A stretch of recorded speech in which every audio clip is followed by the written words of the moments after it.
Hello, everybody, and welcome back to the Matt Fryer podcast. It is the final pod of the year, and I'm sadly all on my lonesome. Adrian and Tom are busy crafting mine, shaping heart, and fixing slices. I just wanted to come on here and do a little pod, though. I wanted to keep the roll going. We're back. One of our main goals is to keep it coming every single week of the year. Next year, maybe with the odd miss, but I'm going to aim for every single week next year. So I wanted to get in here before that, the end of the year, and just go over a few things. It will be a shorter pod today with it being just me on my own, and I don't want you to be caught in my mad ramblings. But I've got three things that I want to talk about today. Three big things. Number one, we talked goals a few weeks ago. I've not fully got them, but I want a little bit of feedback. If you're watching this on YouTube or you are listening, drop us a comment because I'm going to go through a few things that I've got golf-wise already. Number two, what to expect from the channel, the main channel. If you're not subscribed, Matt Fryer Golf over on YouTube. Go over there and give it a watch.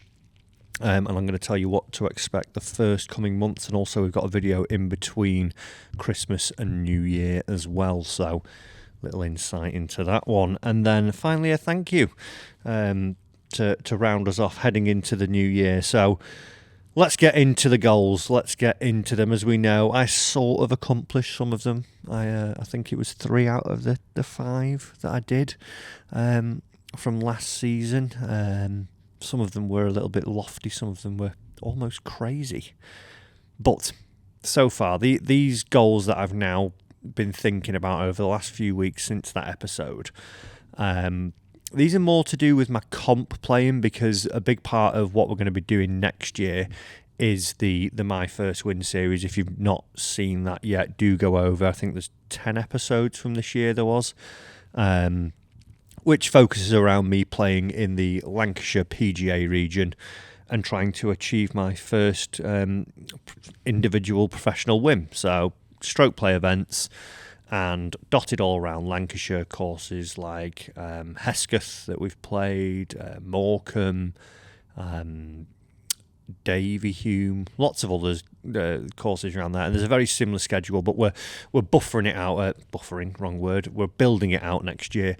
We're going to be having, I think, 20 episodes of it next year. So the goals that I've set myself are very much centred around them, because these goals are ultimately to get the most out of my improvement. And some of the goals I think were a little bit of okay, well, if I do this, that might come as well. I want the end goal at the moment, and I now know what I need to do. You know, I've got my little Avengers squad of coaches. I've committed to, playing more competitions. So I now want to say to myself, well, I want to get the win. That is one of the goals, but also what else do I need to do in these goals to achieve that first win? So I've got 3 things that I want to achieve in the competitions, and I will let you as well add to these. I want 2 more goals, really, golf based. Whether it's,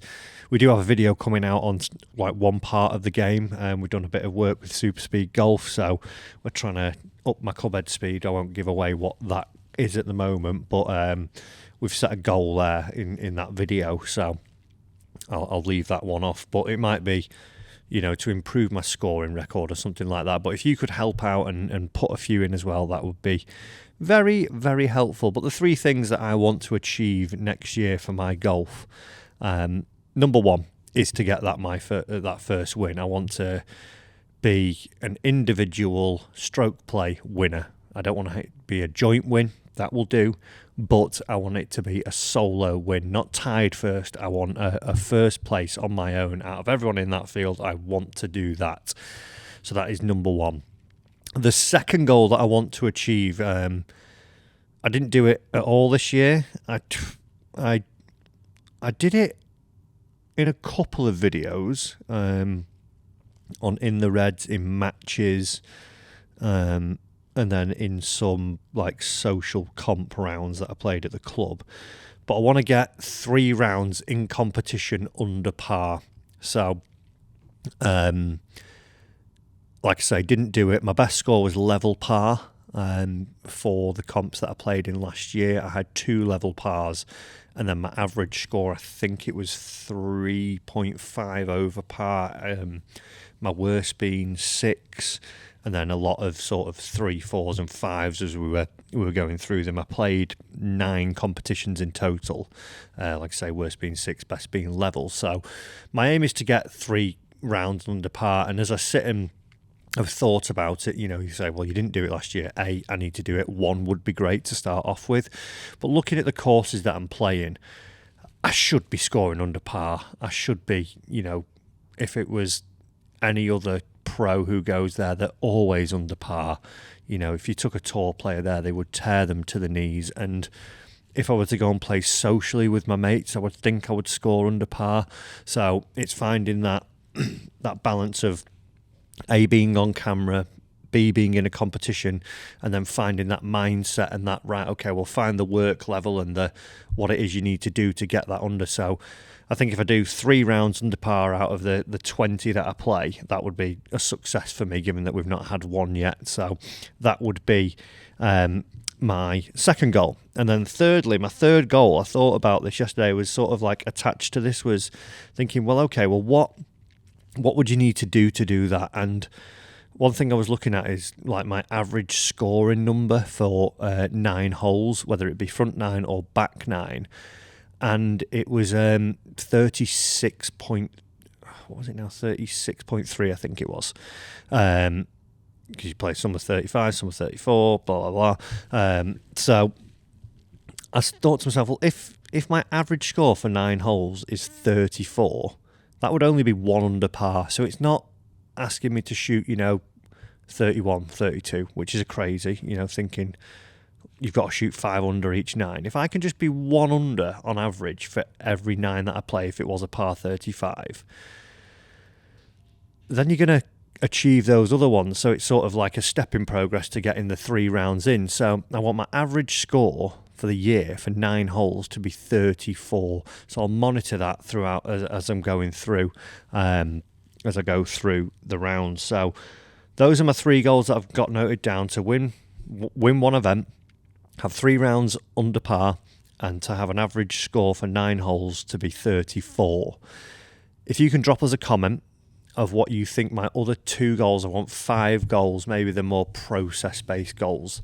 If you can bob us a comment as to what you think they should be, I'll have a look at those, and then we'll add 2 more of those in. I will be thinking on those, and then I'll have my my other sort of like personal ones, and I'll post them all on Instagram in the first week of January of 2026. So I am then held accountable, and I want to keep sort of coming back to them as the year goes and say, right, okay, well, where are we on this one? I think that the subpar one and the front 9 average, the 9 hole average will be a good one, because it'll be like, okay, well, we can see where we are at it and how close we're getting to it. So those are the 3. Like I say, bob a comment in for us as to what you think maybe 2 of my other goals should be moving forward into 2026. And also, have you set any goals for yourself? Have you said to yourself, well, okay, I want to try and be better at golf next year. I want to maybe hit the ball further. I want to hit a few more greens. I want to win a medal at my club. I want to win my society. I want to shoot my lowest score. Have you actually sat down and had a little bit of a look at what you did this year, what you want to do next year? Because I think without doing it, you can just sort of wander throughout the year thinking, oh, it'd be nice to do that, but there's no real drive or finishing line that you're striving to get towards, and then there's no accountability and there's no reason to get up and put the work in, because ultimately it comes down to you, it comes down to me to get in the bay, out on the course, whatever it is, reading psychology books to actually go and help us achieve those goals. So we've got to do that. We've got to make sure that we have something that we can all aim for. So even if you want to throw your own goal in, down in the comments, if you're watching us on YouTube, let us know what your golfing goals are, and we can all push each other along to hopefully have the best 2026 for our golfing careers. Now, moving on from that, what can you expect from the Matt Fryer Golf channel moving into 2026? Well, hopefully it will go above your expectations. I think we've done okay this year. We've had an okay year. We could have done a little bit better. We've produced some good content. We've sort of found our feet. I think the My First Win series is great. The In the Red series it's been a staple. I would have liked to have maybe done more 30-shot challenges. We've had a few like subscriber style matches that we want to see come through a little bit more. But overall, I think it's been an okay year. We've had a little bit of a planning meeting, and we've got some more series, sort of staples that we're going to be rolling out throughout the year. And we've also got some new bits and old bits coming back, sort of thing. So moving into January, the first thing that you're going to see, the first week of the year, it's tech season. January, all big golf manufacturers release their product in January. And you'll see reviews going crazy. Every channel will have reviews of those. We're obviously signed with Mizuno, so I don't review other brands because even though they allow me to, and they've got no issue with me doing so, I don't think I can be impartial and say, the TaylorMade versus the Mizuno, because as soon as I have a slight conflict or maybe a point that or I don't like or I think should be changed or something about the club that isn't glowingly positive, there'd be you're with Mizuno thrown at it straight away. So I think it's best just to steer clear. I've seen the product from all the other companies and there's some really good stuff coming out. I think it's going to be one of the more interesting years in the last few that have been. I think the last couple of years have been a bit meh, as where there's some cool stuff coming out from all the manufacturers. For us, we have a week of Mizuno stuff coming out, so you're going to see 3 videos coming the first week of January. I think it's Monday, Tuesday, Wednesday, off the top of my head. I do have the release schedule back there, but you're going to see that from the first week of January. We then have some good playing content that we filmed out in La Cala. We had a subscriber match, so there was two guys from Norway, young lads who came up to me on the putting green, introduced themselves and sort of asked me for a match, and luckily we'd pretty much filmed everything that we needed to film, so we ended up taking them on, and it was really good actually. I sort of was a little bit hesitant at the start, thinking, how's this going to go? Because you never know how well people are going to come across on camera. Are they going to be nervous? Is it going to make the games crumble? But overall, it was a really good experience, and that's one of the things that we want to try and roll out. We want to, throughout the season, we're planning to have 6 of these matches. So it's a Texas Scramble, 2 players. These guys were both off 5 handicaps, so there's no shots involved. They play Texas Scramble versus me as a solo, and then we have a stroke play match over 9 holes there. So that is one of the things we want to try and roll out into 2026. We want to have some subscriber matches where, if we can get those, and even if you're 218 handicappers, we're going to be posting a sort of a location about a month in advance as to where we have a trip planned, and we'll block off a certain part of time to allow for 9 holes with a subscriber match. So if you are interested in that, make sure you're following me over on my Instagram at Matt Fryer Golf, where you'll see these things being advertised. And also, if you are not subscribed to the main channel, you need to be subscribed to take part. They said, came over, introduced him, it was like, okay, show me you're a subscriber there. And then if we're not playing, they both were, off we go. So subscribe to the main channel, because also on the community page there, that's where we'll post them, as well as the Instagram. So we've got that coming in January, which is really good. We've got a couple of other playing pieces. I think we've got 3 more playing pieces. We will be filming some in mid-January as well, potentially abroad. So there'll be a few more bits like that. And then there's a few other tech pieces as well coming later at the back end of that month. We did some stuff with Golf Pride over when we were at Pinehurst, so we've got a video coming about that as well. And that will pretty much be January for us. And then we'll get into the flow of like course stuff and a little bit of tech stuff throughout the rest of the year. Now, in terms of tech stuff, we'll be doing more consumer advice things, like, should you have a 9-wood in your bag? How should you decide whether you need a hybrid or a rescue club or a driving iron or a long iron, things like that nature, and which wedges are best for you to use your a high handicapper, or you've got this style of swing, which is going to be better for you. So when you're buying your golf clubs, you know which ones to buy and you're not wasting your money, because golf clubs are expensive now, and I sort of gasp sometimes when I see what people have got in the bags and think, oh, you've bought that brand new and it's just totally wrong for you. That is such a waste of money. So we're trying to, help the golfer out there as well, not only improve the golf, but also save a few quid as well, and make sure you've got the right gear for yourself. So we'll see that carry on throughout the year. We're also going to be having the lessons come back, the tips.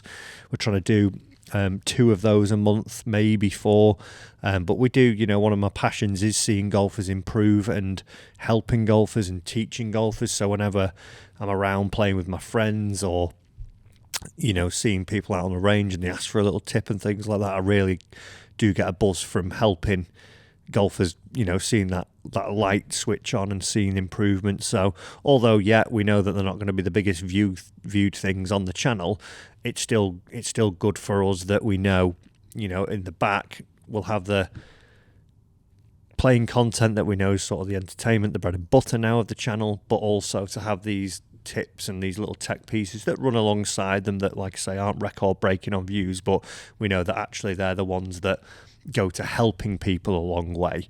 Those are the pieces that we still want to have there. We don't want to, just become a complete entertainment channel and neglect helping golfers, because ultimately our mission is, to help and entertain every golfer who plays the game. So we need to keep those pieces going. And like I say, from a personal standpoint, I do enjoy doing that sort of stuff as well. So it's great. Moving throughout the year, my first win is going to be a big thing, like we said. That's going to be the main project of the year. We're also having some majors on the channel. So to accompany each of the men's majors, we're going to have a major of our own. I won't let you in on who or how that's going to work and what's involved in that, but each one throughout that major season, we're going to be seeing those come. In the red / average golfers are going to keep going. What can an average pro score at certain courses, interesting courses, budget courses, championship courses? They're going to be a big thing. We're also trying to bookend the year as well with some 30-shot challenges. So from January to March, you'll see more of those, and then from October to December, you'll see more of those as well. And then as we go through the season, we've got record breakers with Pete. There'll be, I think it's 3 that we've got. I can't quite remember now. We did have a chat about it the other day, but I think it's 3 that you'll see of those. And then there's going to be some other playing bits along the way that we're just in the middle of planning. So new stuff in those majors. The subscriber bits are going to be interesting. And then from there, it's just going to be me on your screens, playing golf, hopefully better, shooting under par 3 times in a comp and winning with an average score of 34 over 9 holes. But that is pretty much what we have coming on the channel throughout 2026. Lots of guests on there, new, old faces. And yeah, it's going to be quite exciting, and we're sort of planning it as much as we can and trying to grow it as much as we can. And if you haven't already, please do go and subscribe so we can get more subs on there. Helps us with access and things like that to other courses, and we can hopefully then make the bigger and better content that you'll ultimately enjoy. And from there, really, that's what leads me on to say thank you, everybody who not only has listened to this podcast. I know we've been a little bit intermittent this year. We've had a good run. I didn't ever think we'd actually get to, I think this is episode 57, 58 maybe.